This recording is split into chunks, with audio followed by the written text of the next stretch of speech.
Kasus Jessica Mirna yang kembali hangat dibahas. Hanya orang gila aja kira-kira yang membunuh dengan rencana tapi nggak punya motif. Itu yang susah untuk dibuktikan secara langsung. Tapi memang untuk mengungkapkan motif itu susah, apalagi kalau terdakwanya berbelit-belit. Susah, tapi susah belum tentu tidak bisa. Halo teman-teman semuanya, kali ini sore hari ini kita bakal bahas tentang perspektif anak hukum terkait dengan kasus Ice Cold Jessica Mirna yang kembali hangat dibahas di mana-mana ini. Mungkin selanjutnya podcast Cagak Hukum episode pertama dibuka dan terbuka untuk umum. kayak peradilan semu. Iya. Kadang terbuka. Untuk umum. Oke, di sini ada teman-temanku semua yang kebetulan juga sama di Fakultas Hukum dan punya perspektif yang berbeda-beda terkait dengan kasus Jessica Mirna yang kembali hangat dibahas di mana-mana ini. Oke, selanjutnya gimana nih teman-teman semua terkait dengan kasus Jessica Mirna ini? Kan kebetulan aku kemarin habis nonton juga kan filmnya itu, dan opini publik itu digiring kemana-mana, dan publik itu sekarang opininya itu tergantung dengan apa yang dia lihat dan nggak bisa konsisten dengan satu sudut pandang gitu. Oke, mungkin ya hal yang pertama yang perlu kita bahas di sini itu terkait dengan pasal yang didakwakan di sidang gitu. Iya, masalah sih. Nah, kalau menurut teman-teman gimana nih? Coba Bang Doni dulu dong. Kayaknya Bang Doni dari tadi semangat banget mau ngebahas. Iya, pidana. Apalagi terkait dengan konstruksi dakwaan. Iya, kayaknya Doni bahkan udah pasal-pasalnya itu udah hafal kayaknya. Iya. Coba kan ini kasih paham dulu kita. Iya, jadi kasus yang sebenarnya sudah lama terjadi ya, tapi sekarang menjadi booming kembali karena adanya film dari Netflix ya. Nah, kalau kita pelajari lebih jauh, sebenarnya pasal yang dikenakan oleh penuntut umum ini sangat seksi ya menurut saya, karena Kenapa tuh sangat Kenapa itu seksinya? hanya menggunakan dakwaan tunggal. Iya. Tunggal ya? Ya dakwaan tunggal, hanya satu dakwaan aja pasal. Padahal itu jarang ya dipakai. Jarang biasanya. Apalagi kasus besar gitu Iya, ya, Bang, apalagi ya? kasus besar. Minimal kalau nggak subsidiaritas, alternatif atau apa ini, penuntut umumnya sangat yakin kalau Jessica itu sebagai pelaku pembunuhan berencana. Makanya Jessica itu dikenakan pasal 340 KUHP. Itu Mas Fajar. Jadi pasal 340 KUHP itu yang menjelaskan kalau ada seseorang yang melakukan suatu pembunuhan, akan tetapi pembunuhan ini direncanakan dan dilakukan dengan sengaja. Tapi memang ini apa tuh namanya? Jarang banget ya. Iya, jarang banget jarang tunggal ini. 340 dan tunggal. Dan tunggal. Kalau misalkan kita lihat kasusnya Verdi Sambo kemarin Nah, itu kan iya. itu subsidiaritas ya? Iya, Subsidiaritas subsidiaritas. 340 340 ada 338. Biasanya kan memang seperti itu. Iya. Pembunuhan berencana 340, pembunuhan biasanya 338. Karena mengantisipasi kalau misalnya 340-nya nggak terbukti, masih ada Masih 338. ada 338. Tapi kalau 340 tunggal nggak terbukti ya sudah bebas terdakwa. Artinya ketika 340 dan itu tunggal, jaksa yakin seyakin-yakinnya betul yakin-yakinnya bahwa itu. apa tuh namanya itu terbukti. Terbukti benar. Oh ya, mungkin ini buat teman-teman maba nih ya, terutama Iya. yang belum tahu terkait dengan konstruksi dakwaan itu seperti apa. Kalau konstruksi dakwaan tunggal itu artinya penuntut umum itu harus membuktikan gitu. Jadi hanya satu aja. Apabila tidak terbuktikan, maka dia lepas, Betul. batal Iya, demi bebas. hukum. Betul. Itu sangat beresiko gitu. Makanya kenapa kita menyebutkan kemarin pada saat JPU memakai pasal 340 itu sangat beresiko banget, karena kalau misalnya lepas dan tidak terbukti, maka dia batal demi hukum. Artinya si Jessica dia bebas dari segala Iya, tuntutan. Betul. Bisa bebas, bisa lepas kan? Iya, bisa bebas, bisa lepas. Oke, berarti 340 pembunuhan berencana Iya, ya. pembunuhan Iya. berencana. Nah, terkait perencanaan ini, Bang.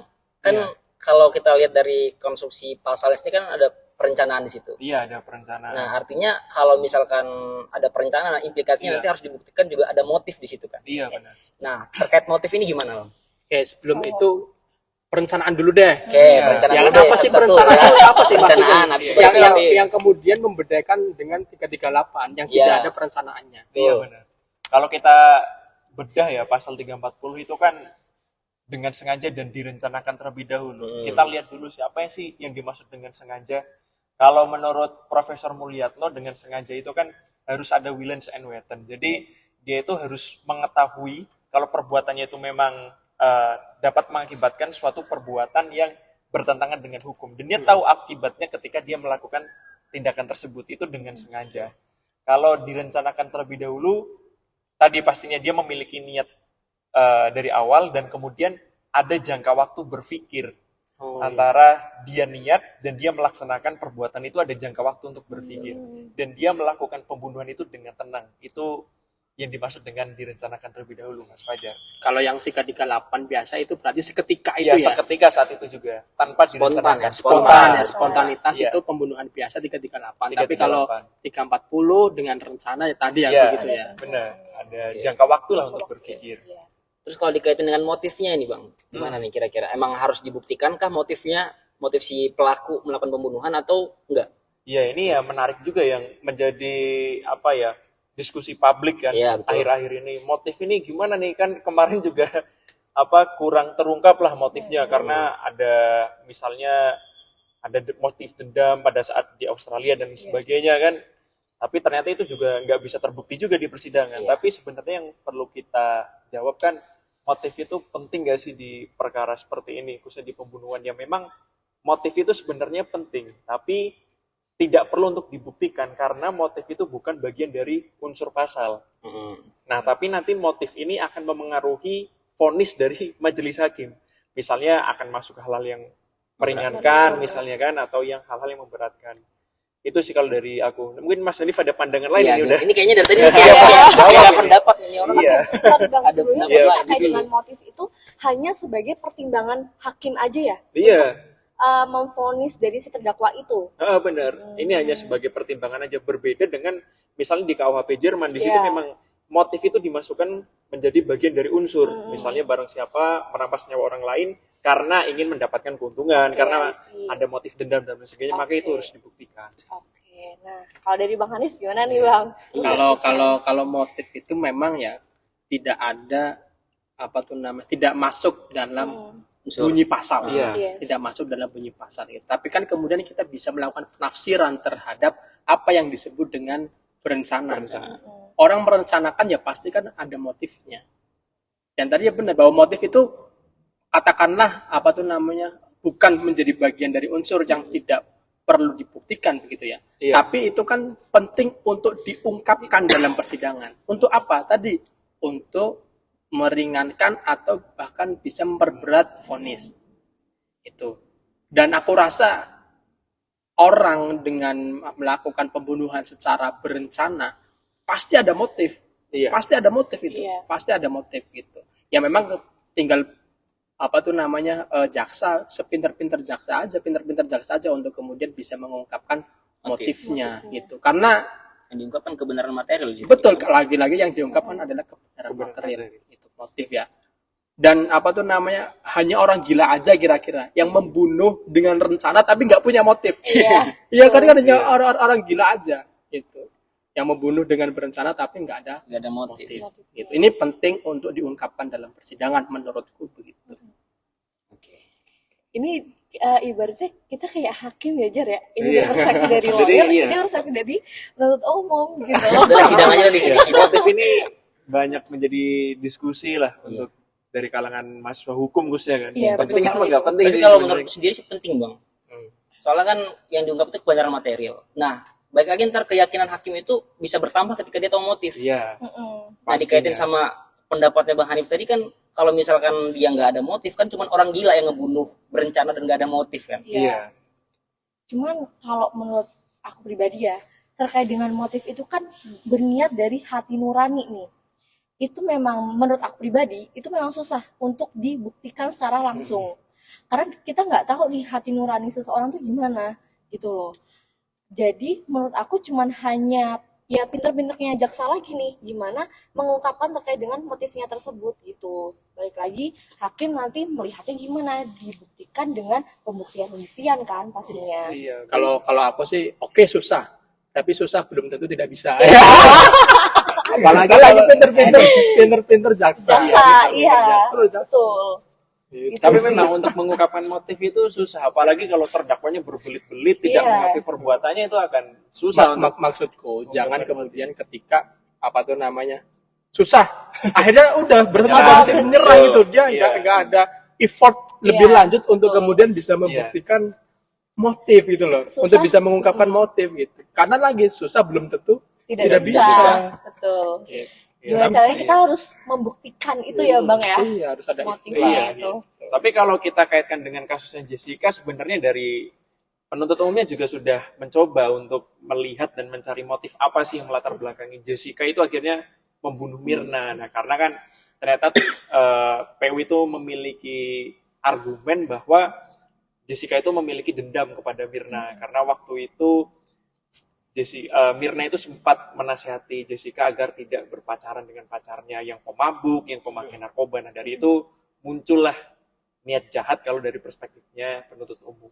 Gitu Dari Tapi kalau Mirna ke logikanya Jessica Bang ke ya, Mirna. kan orang Iya. dinasihatin nggak mungkin dong tiba-tiba. Kecuali emang yang dinasihatin ini ada gangguan apa gitu kan. Heeh. Gangguan kejiwaan misalkan. Iya. Nah, tapi kan kalau misalkan yang kayak gitu kan orang dinasihatin kan bagus-bagus lagi dinasihatinnya untuk yang terbaik buat dia. Nah, Nah, menarik lagi Jar. Kalau misal kita kaitkan sama fakta yang terungkap di persidangan ya, ahli psikologi yang dihadirkan, psikologi forensik yang dihadirkan sama penuntut umum itu menjelaskan kalau Jessica ini memiliki kepribadian ganda. Iya. Jadi satu waktu dia bisa baik banget, bisa juga satu waktu dia langsung Itu ahli jahat. apa tuh? Ahli psikologi Psikologi forensik, forensik. yang dihadirkan sama penuntut umum. Jadi bahkan ahli psikologi forensik ini mendeklarasikan kalau mau pakai alat pendeteksi lie detector. ya, lie Bisa- detector bisa- secanggih apapun Jessica ini pasti lolos karena itu tadi skornya itu kalau nggak salah 9, sangat tinggi jadinya itu ya. Terus menarik lagi nih dari psikologi forensik ya, kalau diungkapkan di persidangan itu riwayatnya Jessica ketika kita lihat di Australia itu memang dia punya catatan khusus di kepolisian Australia terkait dengan kepribadiannya. Kayak contohnya dia pernah dilaporkan sama si pacarnya ini pernah apa ya kalau nggak salah itu Bang?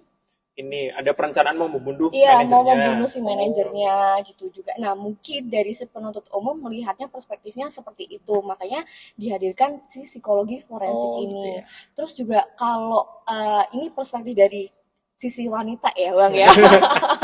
Dari hati ke hati ini ya. Gimana, Kalau Bi? misalnya kita ini cewek-cewek pada curhat-curhat gitu, pasti dari hati itu kadang itu tuh nggak menurut lo tuh nggak bener loh sesuai dengan hati gue gitu. Dan di situ kadang ada muncul rasa dendam karena memang sejujurnya itu pernah terjadi di dunia nyata. Oh gitu. Berarti Iya. kalau cewek-cewek dinasihatin gitu kadang-kadang juga nyimpen Iya. Nyimpan dendam kayak gue tuh sebenarnya nggak pengen dinasihatin sama lo gitu, tapi lo kenapa nasehatin gue? Dan apalagi dari lihat di Netflix ya, bapaknya Jessica ini kan pernah bilang orangnya blak-blakan, terus juga ngomongnya sompral, maksudnya blak-blakan banget nih gitu. Si Mirnanya. Si Mirnanya, sorry, si Mirnanya. Sedangkan mungkin Jessica itu orangnya sensitif gitu kan.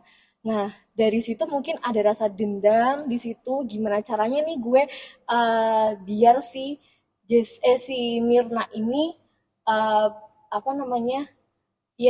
dendam gue tuh terbalaskan gitu loh. Itu sih Oke. kalau dari sisi psikologisnya ya.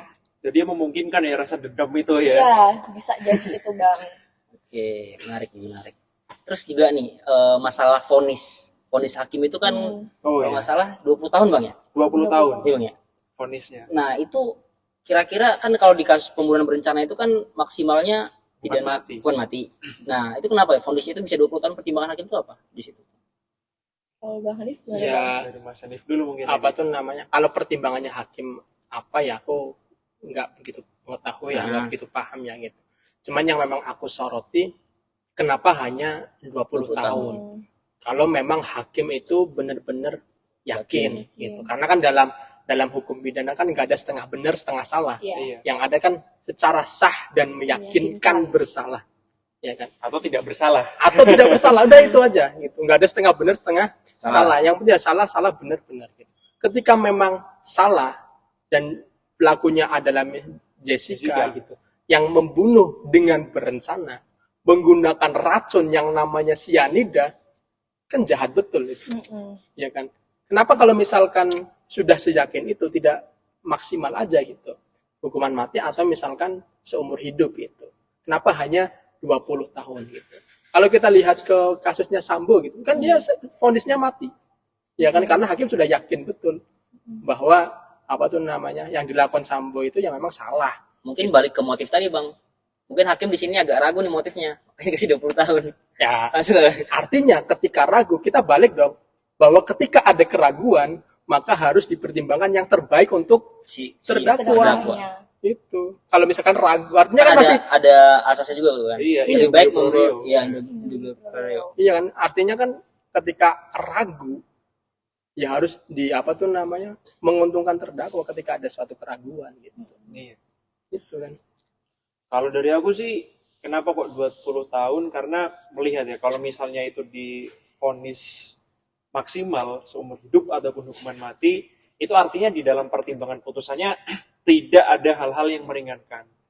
Nah, kalau aku melihat kenapa kok di Jessica ini hanya divonis 20 tahun, karena pasti ada hal-hal yang meringankan. Nggak mungkin ketika itu full semuanya hal-hal yang memberatkan tanpa ada hal yang meringankan hanya divonis 20 tahun. Pasti ada hal yang meringankan yang dipertimbangkan sama hakim. Soalnya begini, katakanlah hal-hal yang meringankan gitu. Apa sih yang biasanya digunakan sebagai hal-hal yang meringankan? Terdakwa mengakui. Ya kan? Jessica kan dia nggak mengakui, ya kan? Karena menurut Jessica dia tidak melakukan itu. Bukan buat apa dia mengakui sesuatu yang dia tidak lakukan. Satu, yang terus kasus Sambo, ya kan Verdi Sambo. Dia mengakui, iya kan? Dia mengakui loh, tapi dia tetap masih dihukum maksimal Iya, mati. nah itu kenapa tuh? Iya kan? Pertanyaan juga. Nah, ya kan begitu. Kalau menurutku memang apa tuh namanya soal vonis itu yang menjadi pertanyaan tersendiri lah bagi diriku dan mungkin juga teman-teman yang lain juga mempertanyakan terkait dengan vonis hakim itu kenapa hanya 20. Karena kalau memang yakin ya harusnya maksimalkan aja begitu. Hukuman mati mungkin gitu ya bang. Hukum mati atau hukum Langsung. seumur hidup. Itu kan maksimal lah pokoknya. Iya, Gitu. pastinya. Itu. Oke, berarti gitu bang ya, menarik sih. Terus nih terkait dengan, kan aku juga sempat ngikutin kasusnya itu, ada kejanggalan-kejanggalan bang yang terjadi di kasus ini. Salah satunya itu ada perdebatan si mayatnya ini diotopsi atau enggak gitu di kasus ini. Nah, dan timbul pertanyaan sebenarnya otopsi dalam kasus itu penting apa enggak sih sebenarnya? Kalau secara umum dulu ya, Ya, secara umum. Otopsi itu punya apa tuh namanya urgensi lah dalam pembuktian tindak pidana pembunuhan. Itu penting. Jadi ketika ada orang meninggal gitu ya, dan meninggalnya itu tidak wajar dan ada dugaan pembunuhan katakanlah, maka itu wajib untuk diotopsi. Dari otopsi itu kan kita bisa mengetahui sebab matinya karena apa. Sebab matinya karena apa. Nah, dari kita mengetahui sebab matinya karena apa, kemudian kan kita juga bisa tahu apa tuh namanya, bisa dicari pelakunya Ya, yang punya korelasi secara langsung dengan sebab kematian itu. Nah, itu loh, itu pentingnya otopsi di situ. Tapi kalau nggak ada otopsi, ya susah. Kalau nggak ada otopsi kan nggak ada sebab mati, kita nggak tahu sebab mati. Ya kan ketika apa tuh namanya kita nggak tahu sebab mati, siapa yang mau kita persalahkan atas kematian orang itu? Iya. Iya kan? Itu sih Maka emang penting, kejanggalan gitu. banget. Gitu. Terus juga menariknya lagi nih ya bang, kalau secara tadi kan ini si Mirna kan nggak diotopsi ya bang, tapi diambil sampel di lambungnya itu hanya terdapat 0,2 miligram liter dan itu pun setelah 3 hari gitu. Nah pertanyaannya adalah apakah si reaksi dari zat kimia ini, si cyanida ini langsung bereaksi atau beberapa hari kemudian gitu loh. Itu kan yang sampai saat ini belum ada yang mempertanyakan akan hal itu. Dan itu masih terngiang juga sih di pikiranku. Ya, itu menarik ya. Karena pasti 0,2 ini dari pendapatnya penasihat hukumnya Jessica kan maksudnya. Iya, betul. Tapi yang perlu kita lihat itu kan, kalau argumennya Pak Oto itu kan ada 3 orang yang mencicipi kan. Jessica, si Hani, sama si manajer Olivier. Iya. Dan Pak Oto itu bilang satu orang nyedot itu 20 mili, 20 mili, 20 mili. Tapi kita juga harus melihat fakta yang sebenarnya terjadi di persidangan. Oke. Memang yang nyedot secara full itu Jessica. Si Hani itu hanya mencicipi di sedotan. Begitupun di manajer Oliviernya. Jadi kenapa kok reaksi yang ditimbulkan itu beda? Misal Jessica sampai meninggal, si Hani sama si Jessica bukan meninggal mau. Mirna Oh iya, yang sorry. Ya, ini. Si Terlalu Mirna semangat ya. sorry. Si Mirna yang meninggal, tapi kenapa Hani sama manajernya nggak meninggal? Meninggal. Ya karena memang dosis yang mereka minum itu beda. Oke, Nah, berkaitan dengan dosis Iya, ya. Balik dan lagi. itu perlu dicatat bahwa 0,2 miligram itu setelah 3 hari dilakukan pengambilan sampel. Iya. Berarti kan sebenarnya yang lain itu sudah diserap oleh tubuh. Bisa jadi sih ada kemungkinan itu ya, karena selama ini kan publik kan juga bertanya-tanya nih, kalau kita lihat di Netflix itu 0,2 miligram setelah 3 hari. Iya. Padahal zat yang mematikan dari cyanida ini 50 sampai 120 miligram liter. Itu yang membunuh dari semua tubuh kita, yang menghentikan oksigen di dalam tubuh kita. Itu sih. Nah, bisa jadi kemungkinannya itu juga, Bang. Yang lainnya udah terserap, sisanya setelah 3 hari kemudian dari lambungnya itu cuma terdapat 0,2. Bisa jadi juga sih itu. Oke, menarik Tapi sih. kan kalau kita lihat ya misalnya hasil dari visum et repertum dari pengambilan sampel itu kan memang lambungnya Mirna itu kan korosif, ya Iya, kan? korosif. Nah, kita lihat korosif itu dari zat-zat apa saja, salah satunya karena cyanida. Cyanida. Itu. Oke. Balik ke otopsi lagi nih, Bang. Iya, Nah, kan tadi kan kalau otopsi itu kan emang penting banget seperti iya itu. penting. Dan bahkan ya yang aku tahu di sidangnya itu ahli dari penuntut umumnya itu bilang saya nggak lakukan otopsi. Nah, itu gimana menurut Bang Doni? Ya, tapi balik lagi ya, yang Nah. pertama ya, penting apa enggak sih otopsi ya? Aku Oke. sepakat sama argumennya Mas Hanif. Terlebih lagi pasal 340 KUHP itu delik material ya kan, Iya. menitik beratkan pada akibatnya. Nah, bisa nggak orang meninggal itu karena penyakit dijadikan tindak pidana? Kan nggak bisa. Iya, Makanya kita harus mengetahui sebab dari matinya orang itu ya melalui otopsi. otopsi itu tadi. Nah, kalau misalnya ditanyakan penting apa enggak, sangat penting otopsi di perkara pembunuhan, baik pembunuhan biasa maupun pembunuhan berencana, karena kita mengetahui kausalitas lah hubungan sebab dan akibatnya. Terus kalau, nah ini berita simpang siur ya sebenarnya Mas Fajar ya, ada otopsi atau enggak? Karena Enggak, tapi kalau yang di sidangnya itu langsung, Bang. Si ahli ngomong, saya tidak melakukan otopsi. Tapi hanya pengambilan sampel. memang gitu. itu ada apa ya? Ada beberapa perdebatan lah. Ada yang bilang sebenarnya dari penyidik udah mengajukan permohonan otopsi, tapi ternyata nggak diotopsi. Nggak Tapi diotopsi. pas kita lihat kemarin ya di Prof Edi yang di podcast itu bilang sebenarnya ada otopsi dan itu ada berita acaranya, ada suratnya hasil otopsi. Nah, artinya kan beda antara yang disampaikan sama ahlinya sendiri sama di berkasnya ada hasilnya. Nah, itu kan ada beda lagi, Bang. Itu gimana nih? Iya. Kan timbul pertanyaan juga. Nah sebenarnya kalau di sini aku pun nggak bisa mendeklar ya ini sebenarnya ada atau enggak, karena kan ini simpang siur dan aku nggak megang berkas aslinya kan. Nah tapi balik lagi lah dari awal, penting apa enggak otopsi? Pasti penting untuk perkara-perkara pembunuhan kayak gini. Nah, terkait dengan otopsi sendiri sih, Bang. Sebenarnya ini ya, buat orang awam, apakah prosedur otopsi sendiri itu gimana sih? Kalau dari Bang Hanif tuh, prosedurnya. Yang aku nggak begitu paham ya terkait dengan prosedurnya bagaimana gitu. Memang salah satu yang yang penting itu terkait dengan persetujuan keluarga. Gitu. Kan yang selama ini menjadi hambatan kan karena keluarganya nggak setuju. Kasihan. Termasuk misalkan dalam kasus Jessica ini. Kan awalnya kan memang tidak setuju untuk kemudian dilakukan otopsi. Kemudian entah apa yang terjadi, kemudian diambil sampel lah atau apalah gitu kan. Nah itu kan salah satu yang kemudian menghambat lah persetujuan keluarga ini menghambat gitu. Tapi sebagai seorang penegak hukum ya, sebagai seorang penyidik gitu ya, yang kemudian ingin mengungkapkan ya kebenarannya, ya karena apalagi kebenaran material, harusnya ya penyidik itu harus bisa meyakinkan keluarga agar mau korban itu atau jenazah itu dilakukan otopsi.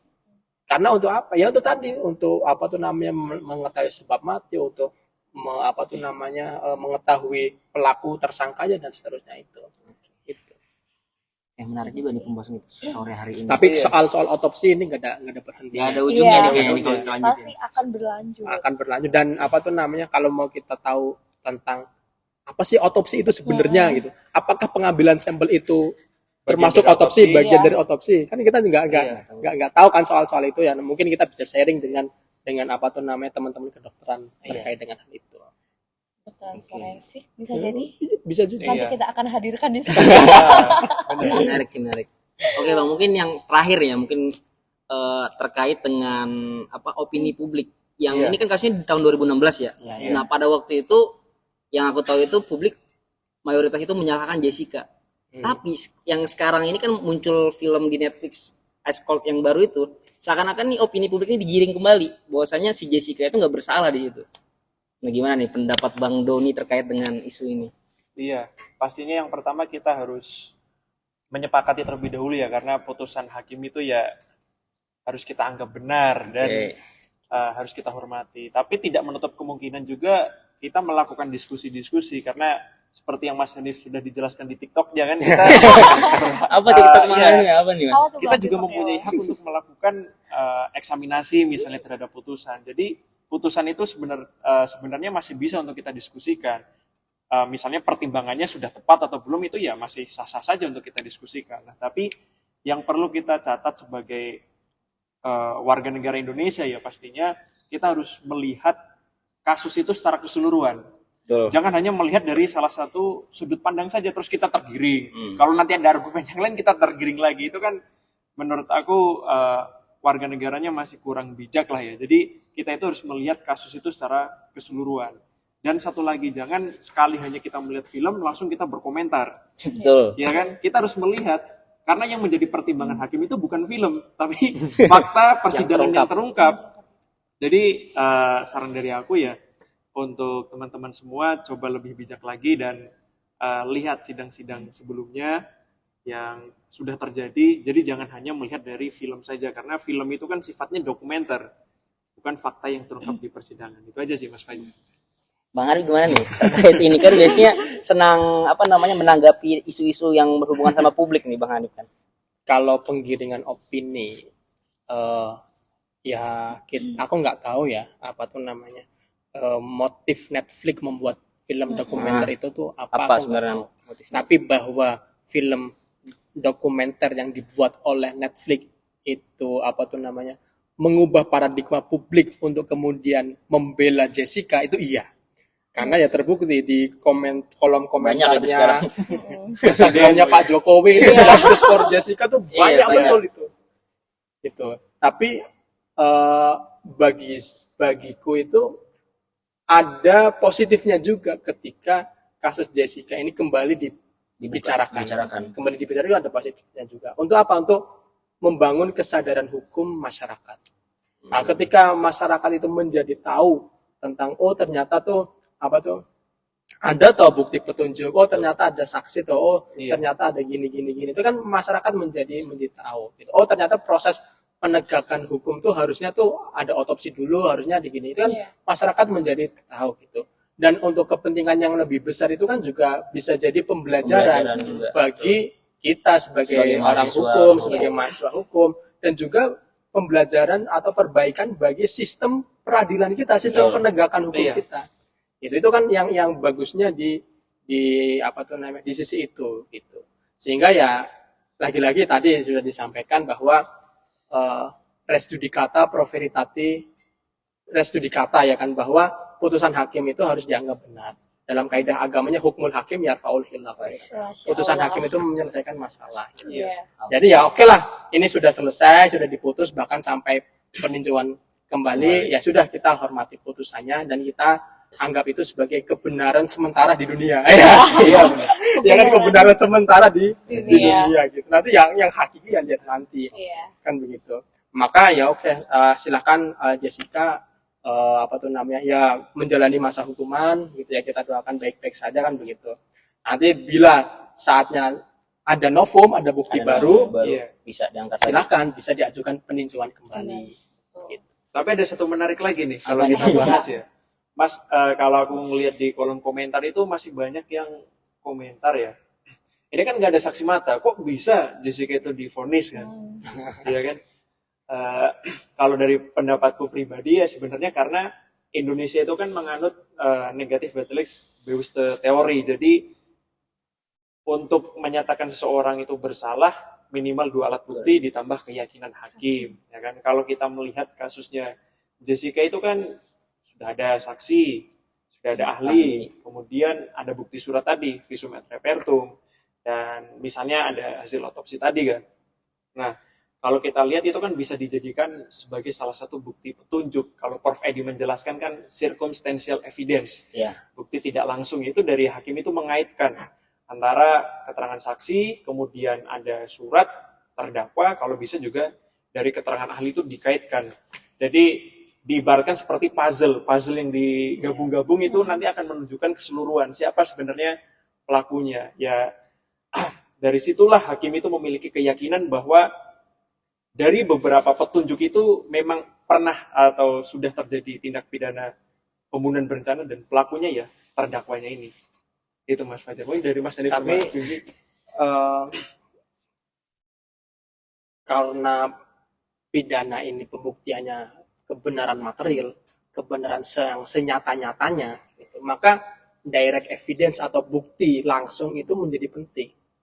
Bukti langsung ya bukti yang menunjukkan bahwa Jessica itu yang menaruh cyanida ke dalam kopi. Entah itu bisa jadi dari saksi atau bisa misalkan dari CCTV yang memperlihatkan memang Jessica lah yang memasukkan cyanida ke dalam kopi. Itu menjadi penting karena yang kita buktikan itu kebenaran material, bukan suatu kesimpulan dari masing-masing jaksa atau dari penasihat hukum gitu. Ketika itu nggak ada kan akhirnya ya tadi orang banyak kemudian membicarakan gitu. Karena kadang kalau misalkan kita bicara circumstantial evidence gitu ya, katakanlah ada nih orang meninggal gitu. Ternyata 1 minggu dia sebelum meninggal dia berantem sama Doni. Nah, ya kan? Terus nanti ternyata 1 hari sebelum meninggal ada tuh di selorongnya di lokernya Doni bahwa Doni baru beli pisau. Nah, dan setelah meninggal ada orang yang lihat Doni lagi membersihkan pisau itu yang ada lumuran darah. Iya. Itu kan kemudian dikait-kaitkan seperti itu. Berarti dia kan agak bahaya juga circumstantial evidence itu kalau menurutku gitu ya. Makanya circumstantial evidence atau bukti petunjuk itu kan hanya hakim yang boleh menggunakan itu kan, bukan jaksa ataupun bukan penasihat hukum gitu yang menggunakan bukti petunjuk itu. Tapi ada satu fakta yang nggak terungkap lagi nih Mas Hanif, yang jarang diperbincangkan. Jadi pada awal tahap penyelidikan pada saat si Mirna itu meninggal, penyidik itu sebenarnya nggak langsung mencurigai Jessica, tapi 3 orang yang dipanggil, yaitu baristanya, terus servernya yang mengantar minuman sama manajer Olivier. Dan pada saat itu waktu yang bersamaan itu ditanyakan satu hal, bagaimana sih SOP atau prosedur untuk menyajikan Vietnam Ice Coffee? Ternyata mereka menjawab dengan sama. Jadi kopi itu dibuat dulu, kopi kemudian dikasih es, ya kan? Nah, nanti diseduhkannya itu pada saat sampai di meja.